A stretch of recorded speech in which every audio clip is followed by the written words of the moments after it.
I come to you now with a heavy heart and a certain will. Slay me! Slay me where I stand and end this torture! Death would be better than watching Ahsoka.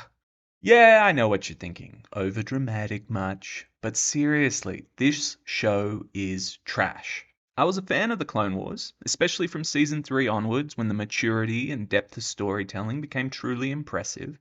And so I thought a live-action Ahsoka would be a good idea. She was a genuine strong female character, rough around the edges, wise and foolish in equal measure, who grew to be a lovable part of the Star Wars universe. But all of that was before Kathleen Kennedy. Dave Filoni is a good second-in-command. He's a worker bee through and through. Give him George Lucas's vision and he can deliver gold.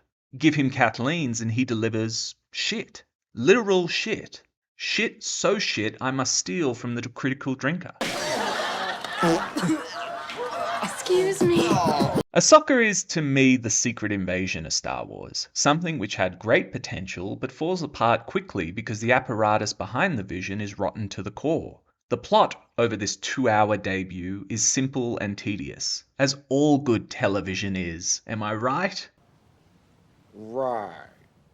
Ahsoka finds a map which will lead to Admiral Thrawn in an abandoned city.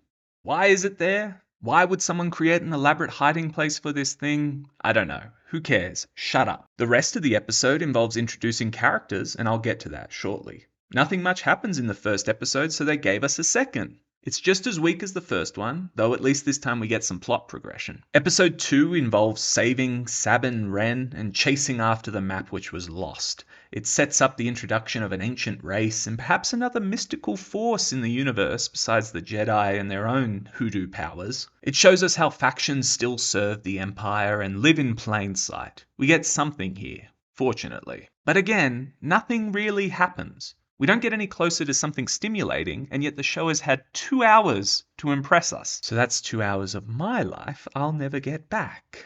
I need a cigarette.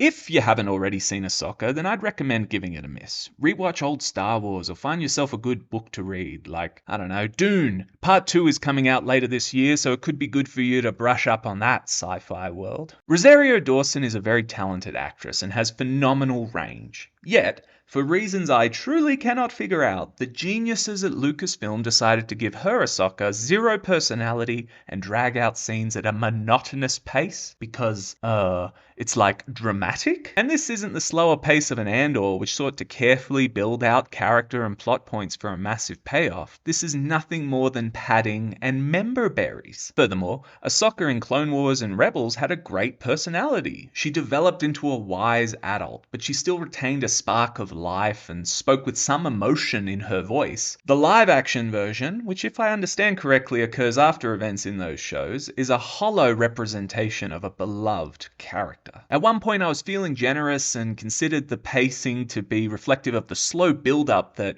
Sergio Leone would use in his westerns before an explosion of violence. But there's no drama or stakes to give this position credence. I was just being nice. The opening battle is so stupid, devoid of any creative spark, and Rosario can't move as fast as we're used to seeing Ahsoka move in the animated series. So, her entire fighting style must be reduced to something milquetoast to exist in the first place. The robot, the robot Huang, has more personality than the rest of the cast. I'm serious, they gave it a wry sense of humor, sly dialogue, and even wisdom, all of which makes any character endearing. They just forgot to do that for Ahsoka, you know, the lead character. I suppose the goal was to try and make her regal as she is older and supposedly wiser, so every word is measured with a weightiness to it. But, I don't know, I seem to recall even Yoda had a personality. It's my dinner. How you get so big eating food of this kind? Listen, Fran, we didn't mean to land in that puddle, and if we could get our ship out, we would, but we can't, so why don't you just... Get your ship out.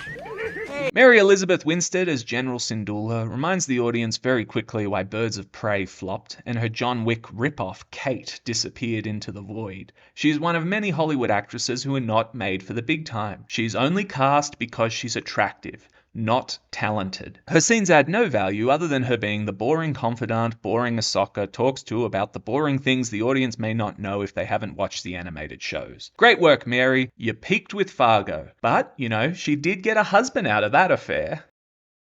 So good for her. Ewan's probably got some real money in the bank. Commander Sabine Wren, played by Natasha Liu Bordizzo, is all cool and stuff. She rides a hover bike and has snarky comments and all the usual girl boss bullshit you know and love. She shirks authority and at no point does anyone call her out on her impropriety. Which makes me think, are the only people who watch these shows unironically, or as punishment for their sins, SSRI crazed 304s who see themselves in these obnoxious characters? Yes.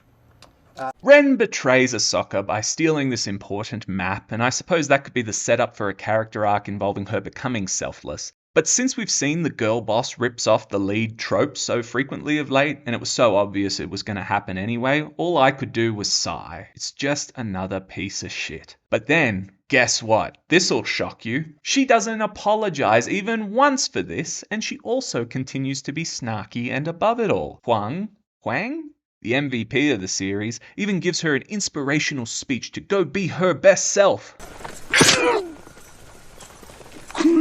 Furthermore, Wren fights droids bare knuckle and somehow doesn't break any bones? Surely metal. Droids are made from metal, right? So surely metal would take a punch from a girl and leave her the worse for wear? Then again, she also gets stabbed by a lightsaber and survives, so maybe we'll find out her Mandalorian blood gave her some unique abilities that Jedi Masters have been sorely lacking.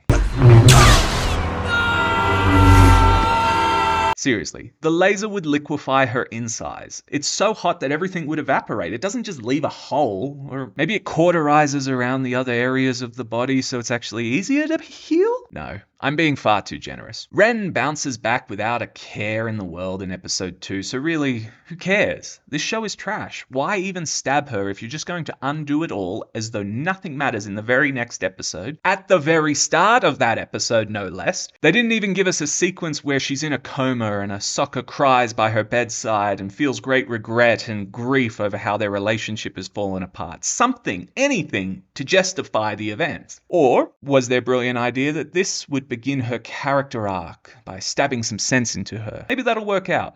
It remains to be seen. Anyway, this story isn't about Ahsoka. It's about Wren, and Ahsoka will be the lead who gets replaced in her own show. So of course she'd survive. Silver lining. At least this time it'll be a woman who tastes that bitter medicine of playing second fiddle in her own show. How the turntables. Several dialogue scenes are stilted as characters stand opposite each other, and I was left thinking, why didn't you just get them walking around a ship or town having these discussions? At least we could have had something to hold our attention while bombarded with exposition. A mind-numbing shot, reverse shot, reverse shot, reverse shot sequence is never entertaining. For all its faults, Game of Thrones would at least show characters naked while they chatted, and some characters had a stylized dialogue which made their long speeches scintillating. On that note, I wouldn't mind seeing Ahsoka and General Syndulla naked. I wouldn't mind it at all. Preferably without the creepy makeup though. Kinda like this. Naturally, Ahsoka is a TV show where the straight white men are all evil or clowns to be put in their place by the brilliant women amongst them. I suppose you're all used to that by now, of course. But it does still great when you know that straight white men were behind the creation of all the IPs you know and love. Maybe, hear me out, maybe we should bring them back. And if they were queer, then they were still white. Last thing I need is someone making a point of talking about all the brilliant homosexuals who created Western art. I know, thank you, the point still stands. Anyhow, I think they should have a little respect for the past. The biggest problem with television, in my opinion, is that stories which could be explored in 2 to 3 hours are stretched out over 10 because I guess it's profitable. And so there's always padding. There are always drawn out dialogue scenes which don't add anything of value, or side quests to fill out an hour before we get back to the main story. And of course, we get that here. Really think about this for a minute. The OG Star Wars films all clocked in around 2 hours, and they spawned legions of fans and a billion-dollar franchise with exciting characters, fascinating new worlds, and merchandisable monsters.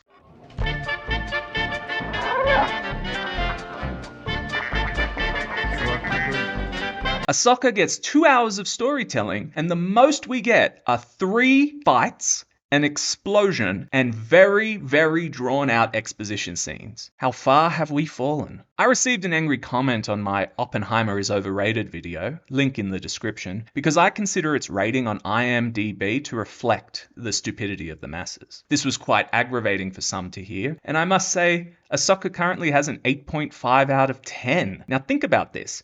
Breaking Bad has 9.5. The Wire has 9.3. The Sopranos, that silly little prestige drama which birthed everything we know and love about mature television today, has a score of 9.2. The fact that Ahsoka is even within striking distance of those masterpieces is a shame. It's an embarrassment. It speaks to the stupidity of the masses, right? What's going on here, man? I don't know. Now for some compliments. Is the CGI good? Sure. A few clunky bits, but otherwise the Star Wars films and shows are always looking spick and span. The same goes for the set and costume design. This stuff looks good, if at times generic, and credit where credit's due. This is no flash tier spectacle. Now you can call me crazy here, but I don't think having a pretty image should be something worth complimenting. That should be so expected because it's the bare minimum that you don't even notice it. And that's also all the compliments that I have. This show is trash. It's what you get when you keep consuming shit, and I'd prefer it if the good people of planet Earth didn't have to eat shit when they're looking for some light entertainment. Or Z-Bugs. For those who may like to call my bluff, go watch Miami Vice from 1984. They produced 111 episodes that were fun, thrilling, and high-quality television from beginning to end. Well, they had a few stinkers, but for most of the 111 episodes, very solid stuff. Ahsoka has tens of millions of dollars in budget per episode and can't even shake up the game with something outstanding. I think I do have another compliment, actually.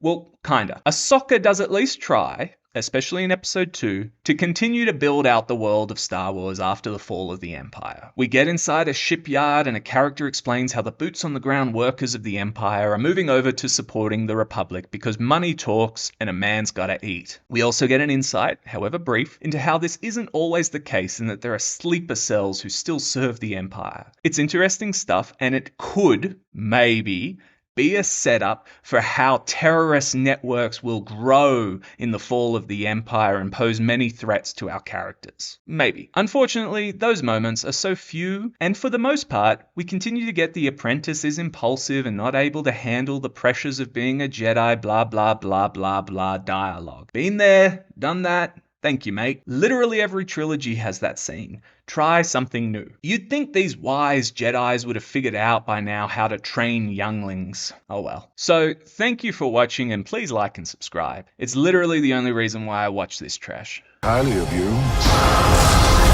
I'm not here to discuss my past.